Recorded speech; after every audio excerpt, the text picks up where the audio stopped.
அன்பர்கள் அனைவருக்கும் வணக்கம். நாம் இந்த காணொளியில் மதுரை மாநகரம் உருவான வரலாற்றினை காண்போம். எங்கள் சேனலை ஃபஸ்ட்டாக பார்க்குறவங்க யாராவது இருந்தால் சப்ஸ்கிரைப் பண்ணிக்கோங்க. அதோடு கூட பெல் ஐக்கனையும் மறக்காமல் கிளிக் பண்ணிடுங்க. எத்தனையோ விதமான பொழுதுபோக்குகள் இருக்க இறைவனின் புகழை பரப்புவதற்கான வாய்ப்பினை எங்களுக்கு தாருங்கள். வாருங்கள், மதுரை மாநகரம் உருவான வரலாற்றை இப்பொழுது காணலாம். கடம்ப வனத்தின் கிழக்கே மணலூர் என்னும் ஊர் உள்ளது. அதனை தலைநகராக கொண்டு பாண்டியன் குலசேகரன் என்பவன் அறம் வழுவாமல் மனு நெறிப்படி ஆட்சி நடத்தி வந்தான். அவன் வாழ்ந்த நகரில் வணிகன் ஒருவன் செல்வ சிறப்போடு வாழ்ந்து வந்தான். அவன் செல்வ சிறப்புக்கேற்ற அவன் பெயரும் தனஞ்சயன் என்று வழங்கப்பட்டது. அவன் வாணிபம் செய்யும் பொருட்டு தன் சொந்த ஊரை விட்டு மேற்கு பக்கம் பயணம் ஆனான். தன் வேலையை முடித்துவிட்டு திரும்பும் வழியில் இருட்டிவிட்டது. கடம்ப வனத்தில் அகப்பட்டு கொண்டான். மனித சஞ்சாரமற்ற அக்காட்டில் தன்னந்தனியாக இருக்க வேண்டியிருந்தது. தெய்வம்தான் துணை என்று அங்கே இங்கும் உழன்றான். எதிர்பாராதபடி இந்திரன் அமைத்த விமானத்தின் கீழ் சிவலிங்கம் ஒன்று தென்பட்டது. ஒளியோடு விளங்கிய அத்தெய்வ தலம் அவனுக்கு ஆறுதல் அளித்தது. அதனை வழிபடும் முயற்சியில் இரவினை கழிக்க முற்பட்டான்.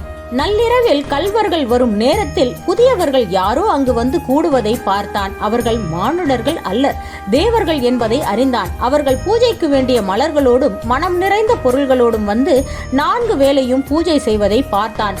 தானும் அவர்களுக்கு மலர்கள் கொண்டு வந்து உதவினான். பூஜைக்கு வேண்டிய பூக்களும் நீரும் சந்தனமும் மற்றும் வாசனை பொருள்களும் தன் கையால் அவர்களுக்கு கொண்டு வந்தான். 4 யாம பூசைகளிலும் அவனும் கலந்து கொண்டான். அவனும் பொற்றாமரை குளத்தில் முழுகி ஆகம விதிப்படி இறைவன் தாளை வணங்கி மனநிறைவு பெற்றான். பொழுது விடிந்தது. தூக்கம் நீங்கி கோயிலை பார்த்தான். தேவர்களில் ஒருவரும் அங்கு இல்லை. தெய்வம் மட்டும் அங்கு சிவலிங்க வடிவில் காட்சியளித்தது.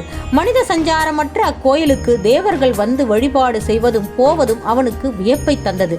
ஊருக்கு திரும்பியதும் முதற் செய்தியாக நாட்டு மக்களுக்கு உரைப்பது என்று தீர்மானித்துக் கொண்டான். அரசனை அன்று மாலையை சந்தித்து தான் கண்ட புதுமையை கூறினான். இதனை கேட்ட பாண்டியன் அப்புதுமையை பற்றி சிந்தனையோடு உறங்கச் சென்றான். அன்றிரவு அவன் கனவில் சித்தர் வடிவில் சிவன் வந்து காட்சியளித்து அவனிடம் அவருக்கு அங்கு கோயில் எழுப்ப வழி கூறினார். கோயிலும் மண்டபங்களும் அமைத்து அழகிய நகர் ஒன்று அக்கடம்ப வனத்தில் உண்டாக்க வேண்டும் என்று கூறி சென்றார். மறுநாள் பொழுது விடிந்தது. அமைச்சர்களோடும் கட்டிடச் சிற்பிகளோடும் தனஞ்சயன் வழிகாட்ட பாண்டியன் அவ்வனத்துக்கு சென்றான். திக்கு தெரியாத அந்த காட்டில் கலங்கரை விளக்கு போல் ஒளிவிட்டு கொண்டிருந்த இந்திர விமானத்தை கண்டான். தெய்வ நினைவால் அவன் சிந்தை குளிர்ந்தான். அவன் எதிர்பார்க்கவில்லை. கனவில் கண்ட அந்த சித்தரே நேரே அவன் முன்பு வந்தார். அவன் முன்னே வந்த சித்தர் பெருமானும் அவனிடம் எங்கெங்கே எவ்வெவ்வாறு கட்டிடங்கள் எழுப்ப வேண்டும் என்பதையும் கோயில் அமைப்பையும் உட்பிரகாரம் வெளிச்சுற்று இவற்றின் அமைப்புகளையும் மதில்கள் கோபுரங்கள் அவற்றை சுற்றி மாளிகைகள் கடைகள் விழா வீதிகள் எவ்வாறு அமைக்க வேண்டும் என்பதை பற்றியும் விளக்கினார். பின்பு அவர் அங்கிருந்து மறைந்து விட்டார். வந்தவர் சாட்சாத் சிவபெருமானே என்பதை அறிந்த பாண்டியன் அளவு கடந்த மகிழ்ச்சியும் ஆனந்தமும் கொண்டான். இறைவன் பணித்தபடியே அந்நகரை நிர்மாணித்தான்.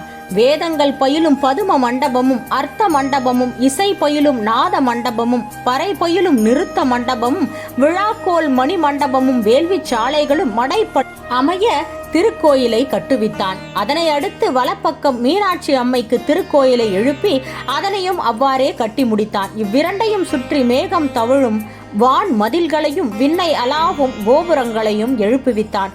கோயிலை சுற்றி கோபுரங்களையும் மாட மாளிகைகளையும் கட்டி வைத்தான். 4 புறமும் அங்காடிகள் அமைக்க அழகிய தெருக்களை உண்டாக்கி வைத்தான். அவற்றையும் கடந்து அகன்ற தெருக்களையும் வீடுகளையும் கட்டித்தந்தான். திட்டமிட்ட நகராக அதனை நிர்மாணித்தான். சாந்தி செய்ய விழா எடுத்தான்.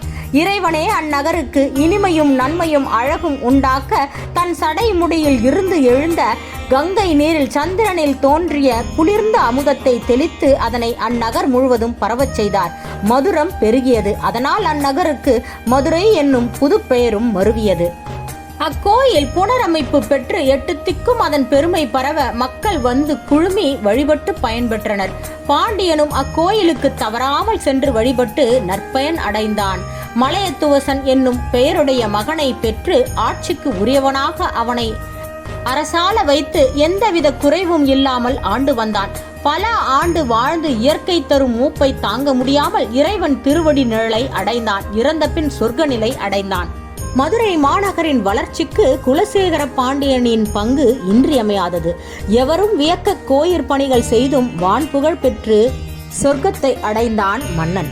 இதுவே சிவபெருமான் சித்தர் வடிவில் காட்சியளித்து குலசேகர பாண்டியனின் மூலம் மதுரை மாநகரத்தை உருவாக்கிய வரலாறு ஆகும். இந்த வீடியோ குறித்து ஏதேனும் கருத்துகள் இருந்தா கமெண்ட் செக்ஷன்ல மென்ஷன் பண்ண மறந்துடாதீங்க. எங்க சேனலை ஃபர்ஸ்டா பாக்குறவங்க யாராவது இருந்தா சப்ஸ்கிரைப் பண்ணிக்கோங்க. அதோடு கூட பெல் ஐக்கனையும் மறக்காம கிளிக் பண்ணிடுங்க.